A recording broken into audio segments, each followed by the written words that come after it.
Alrighty, guys, welcome back to Rob's Arcade. Let's go ahead and make this official.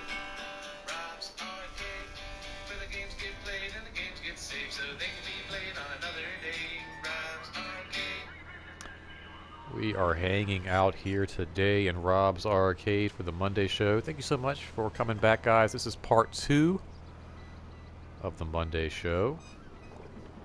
Got my good friend Buck hanging out with us today. What's up? Hopefully everybody's Monday is going amazing. This isn't even, it's not Monday, we're lying to everybody. It's actually, we're recording early. But hopefully everybody's had a great weekend. Hopefully, Buck, you had a great weekend, dude. Yeah, awesome. my schedule's weird, so my weekend is in the middle of the week. So I was off Wednesday and Thursday, and it was fantastic. Got you. So, Saturday and Sunday, so you'd be working tomorrow then. Kind of like the same schedule as today? Yeah, totally.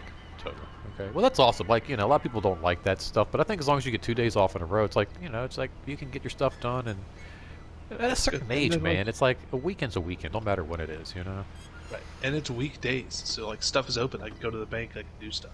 That's true. Very cool. Well, awesome. Yeah, my weekend, pretty chill. Like I said, my wife's not here, so that's kind of why we're recording early. I did a Lego set earlier. The Thor Asgard set. Really cool. I'm going to be doing a YouTube video for that, like a review, quick build. It might already be on the channel. I'm not going to say for sure, just depending on when I get to it and edit. But you're going to want to subscribe so you don't miss stuff like that. Got all kind of cool stuff always popping into the channel here. Always here with you guys on Monday and Wednesday. We have a Monday show and then a midweek breakdown where I run out and grab new comic books, new comic book day. And like I said, I'm always here on Monday, and we got new game Fridays. There's always tons of stuff, so make sure you subscribe, guys. Become one of the R. Check one of the free comic. Oh yeah, totally. On these comic book days that I go out and grab new Marvel comics, they come with free codes. So if you want to get into comics and you're not really sure, it's a great way to get a free comic. Just go into the comment section, check these videos out, and you can get yourself a free comic. There is no limit per customer, but once somebody does redeem that book, it's not available anymore, so you definitely want to get in there and take advantage as quickly as possible. So I found my car. It didn't even cost anything to repair, actually. They sent it over here. We can go pick it up. Mark it real quick.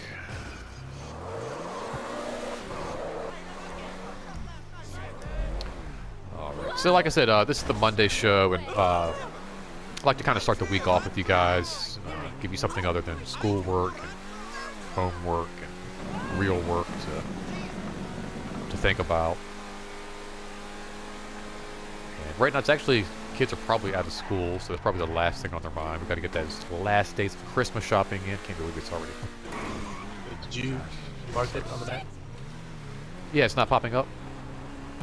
Try it again. Let's see here. Oh.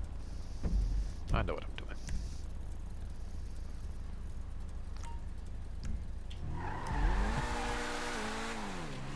Yay!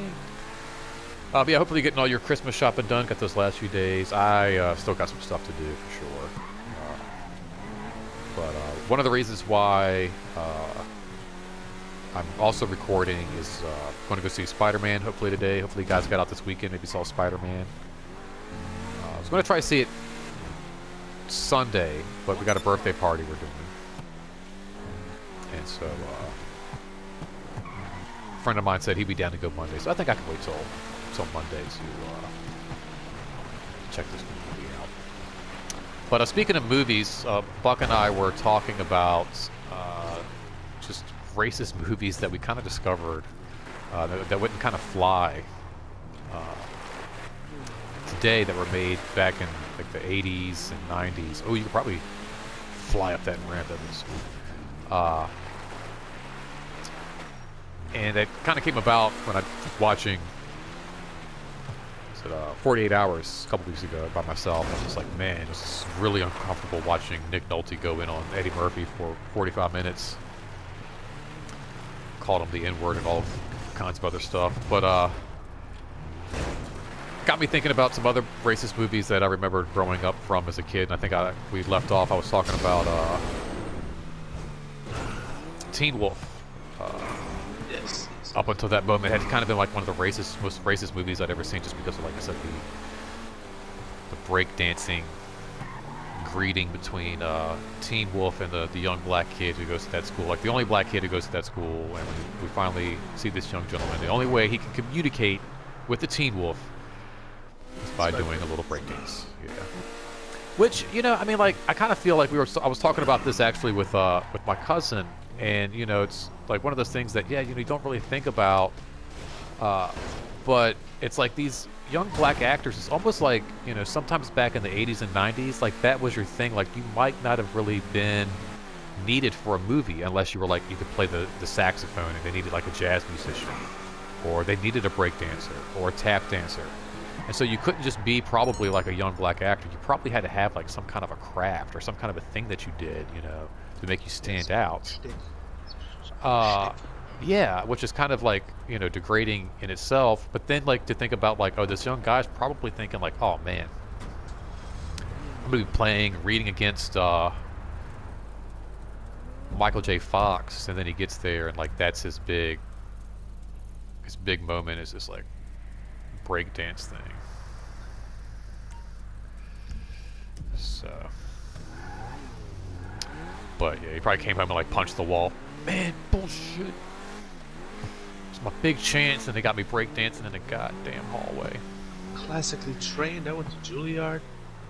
And they got like a 3, and it's not even like I said, like I was kind of upset like they don't have any black kids on the basketball team, and not saying like it's above the rim, like it's got to be like this urban, like it's all about like, oh, if you're black you got to play basketball. But they have like a 300-pound like white kid on their team, and I'm just like, are you telling me they don't have like one single black kid that wants to play basketball there? You gotta be kidding me.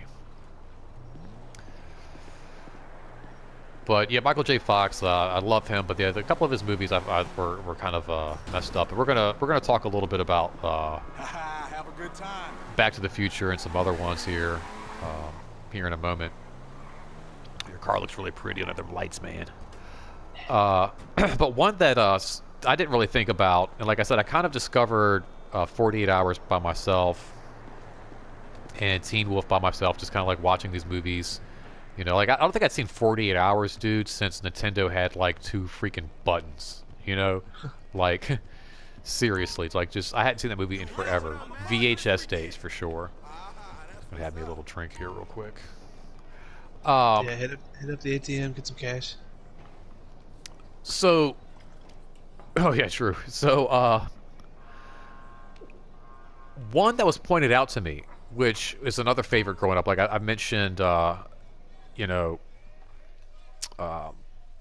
Michael J. Fox being, you know, like a favorite of mine, and you better not change the channel when he was on. The Karate Kid was another favorite of mine growing up, and I, you know, again, if that movie was on, you better not. Oh, let me get out the way here. You better not. Get my drink on. I'm sorry, buddy. I didn't realize. I know you've been working today, and you know, I'm sorry. Chill. Chill. Everybody, chill. Everybody, chill. No problems. So, let me see, could I get over here? Yeah, I'm just chill over here for a second. Just kind of get a scope of the place here. But yeah, a friend of mine pointed out the Karate Kid was like really racist. And I was like, what? I was like, nah, come on, like how so? And he was like, go back and watch it. He's like, it's so messed up. He was like, all right. I was like, all right. He didn't even say anything. He didn't tell me. He was this kid Steven I used to work with, both into kung fu movies. We got to talk about the Karate Kid. He's like, no, I don't like that movie. I'm not into that. I'm like, what? How are you not into the Karate Kid? He's like a super racist, whatever. So I went back, I checked it out myself. Wanna dance in the back? And not right now, honey. Actually, do I have this girl's number in my account? I don't think so. Should I do it? He's gonna get a dance. I'm doing it. Foo. So, I lost my train of thought now that Where the Fufu's bitch here. is that? Damn you, Fufu.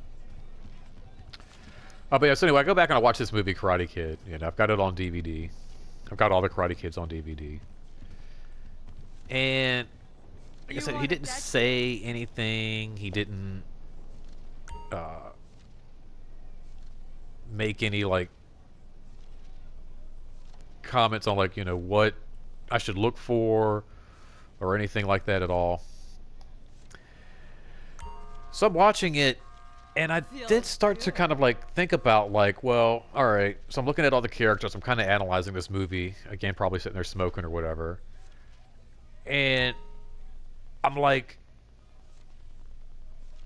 yeah, okay. So it's this white kid who moves from Jersey or whatever to California. He falls for this like white girl with blonde hair who just broke up with her white boyfriend with blonde hair. And then all of his white friends with blonde hair beat up this other white kid until like Mr. Miyagi shows up. And I'm like thinking like, yeah, there's like no other like okay, there's not really a whole lot of like black kids again in this movie. But there's like no Asians. Like and then the movie all focuses on like kung fu and like martial arts. But there's like no Asian kids in California trying to learn martial arts. I was like, Yeah, right. are you kidding me? Like this seems like a little weird. So I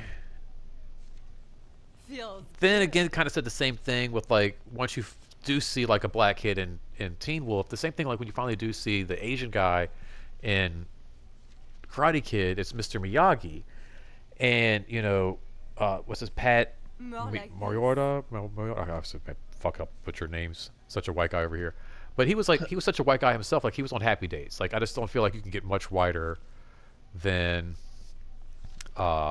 being on the cast of Happy Days, right? And he's got like a very white voice as well. And it's like they make him like, you know,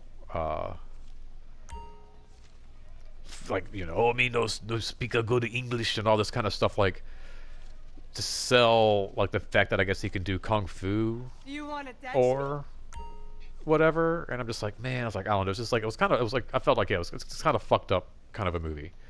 Because like in like you know there's no like Asian kids there trying to like learn martial arts, but if like it's Lethal Weapon and you've got like because you know there's Asians in California, it's like almost like they're saying there's none, unless like they're trying to smuggle drugs into California. Then there's like 1,000 of them and they all have guns and no kung fu and shit. So I was like, yes, it's kind of ass backwards. Looking at a movie even like the Karate Kid, but the remake I think was a lot better and kind of did handle it like a little bit better when they put Jaden in another country and Well, there was the third Karate Kid movie where it was, what's your nuts? fourth. That was the fourth with the Hillary Swank. You got it. Hillary Swank, yeah. Yeah, that was the fourth one. Oh, shit. Yeah. All right, let's. You want to see the dance club I was talking about? No, follow me. Let's go to the Yeah, dance. I just threw like $1,000 at a stripper. It's great. Yeah, let's get you out of here before you spend all your money. She is 100% silicone. Let's hear it for the stunning. But yeah, that was a lot better. Like the remake was a lot better. Like I said, it made a lot more sense. To kind of like you know surround this kid in a culture and an environment that's he's not familiar with and be a little frightening, a little scary, rather than just like, oh, I'm moved to California. Like I mean, yeah, moving to California can be kind of scary and frightening, I guess, but it's just like I mean, come on, like I said, you know, you're living. Yeah, it's not a complete culture shock. At least you know the language. Exactly. So it's over by the casino. That's kind of where we're going. But back to Michael J. Fox. So Back to the Future. Yeah, there's no black people in Hill Valley really in the past. The mayor. The future. Which is a real. Yeah, they do have, which is a great bit where it's like, you know, you see the kid, he's sweeping up the town, literally as a janitor kind of a thing in the malt shop. and then later on he's the mayor. Um, but yeah, it's like there's not a whole lot. There's a really messed up scene where when reality changes and everything goes to hell. In the second movie, there's like a black family living in their house, almost to suggest like, you know, it's poor now, so like black people are going to live there. But like I said, that's like they're only like, again, like the real Yeah, because the house is all beat up and disheveled. right. Yeah, it's all just, yeah, exactly.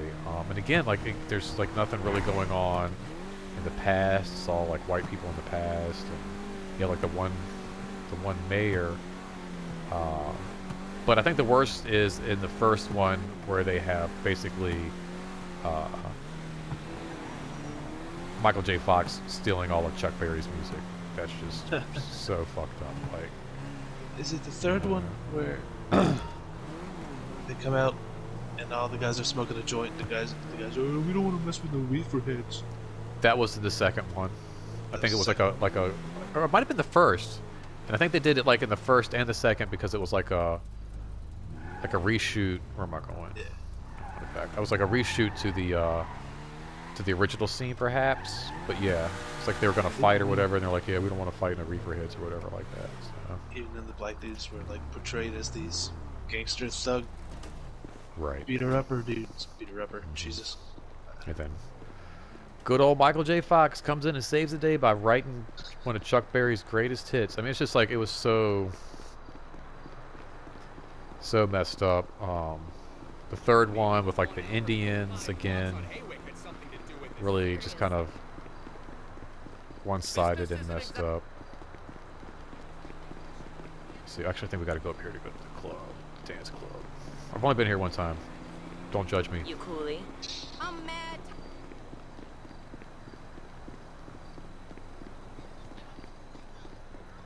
I feel like there was another one. I'm not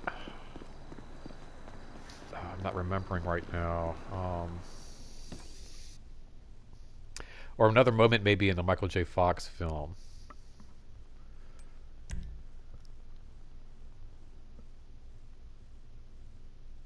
But again, yeah, it's just like little teeny little things, little insensitive little moments. Like I said, I don't know if someone would like really fly today.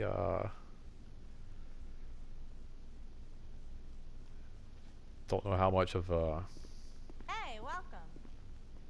we can get away with. I guess there's You didn't think this was free, $50 entry fee. Nice.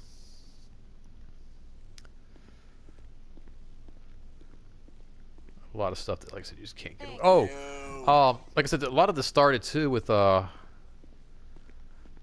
me watching Bill Burr and like some of his podcasts, and one of his comedian friends that he was on there with Oh, shit. one day was they're talking about going back and watching like old movies that he watched growing up as a kid, and like it's like, yeah, they're like dropping the F word in the end, and it wasn't fuck, it was fag, and like his daughters were freaking out because they're like, oh my god, like you can't say that, like that's so messed up, and just like a whole like total different generation and how like things and I don't know matter was handled back then. But yeah, it was just like I said, it was a really interesting night. Like I said, kind of like catching again Bill Burr's wife in one of his YouTube videos talk about Into the Blue and how it kind of again led down this weird rabbit hole of like it's like semi-racist, culturally insensitive movies that I grew up watching and love, but sometimes I have to step back and take another look at them and go, man, like I said, 48 hours, there's no way that movie would get made today. There's just no way. Not the way it was made.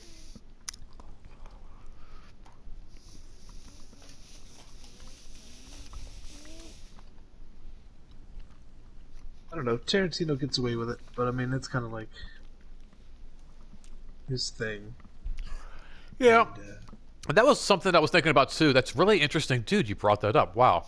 So, I was almost on the fence I'm talking about movies like Coffee and Foxy Brown.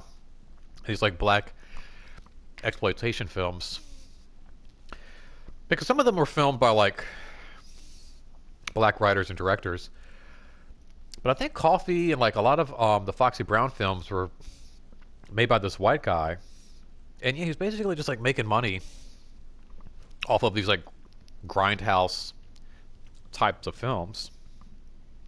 And that's kind of what Quentin is into today. But yeah, there was a part of me that was almost kind of like, man, like those movies are kind of like semi on the fence, kind of like, you know, and they like help pave the way for a whole type of filmmaking. But it's kind of like always thinking like, yeah, man, it's just like this white dude, just like, Hey there. you know, making, Beer, shot? I won't say hand over fist, but making a good amount of money because trust me, when Foxy Brown, Pam Grier stepped into the scene, Just kidding. and she was taking off her top and getting naked in those movies, people were showing up 2-3 times to see that film. Not a sipper, huh? Like I said, it wasn't like a black film director and You're writer wasted. No way. putting those movies together. Oh man, I'm Yeah. messed up now. That was a big one. Oh, I passed out. That was like a $350 shot. I only had one. There's one that's like 100. Oh, they got me in the bathroom. That's hilarious. I just woke up in the bathroom. What happened? Oh my god, my butt hurts. Oh, Pooped a balloon. Wait a minute. it's Not like a balloon. yeah, I feel like I pooped peppers. Oh, I'm in the women's bathroom? Hey, or are you a trans? Oh man, I feel like I'm still messed up. Let me see. Is this the women's bathroom or the men's? This is definitely the women's bathroom. Are there any urinals in here? Hold on, let me see something. Excuse me. Oh no, yeah, this is definitely the. Oh wait, just people in here smoking. Some dudes. Just don't see any urinals. I don't know. There's no glory holes. So. It's unisex. I don't know.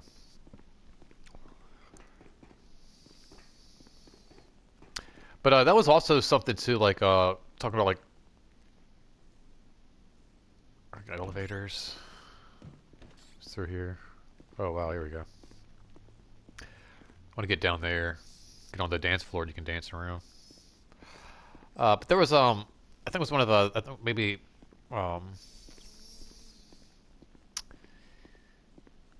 it's one of the gentlemen from the Marvel films pointed out that a lot of times, like if it's a big budget film like Avengers or like, you know, Captain America Civil War, it's like these huge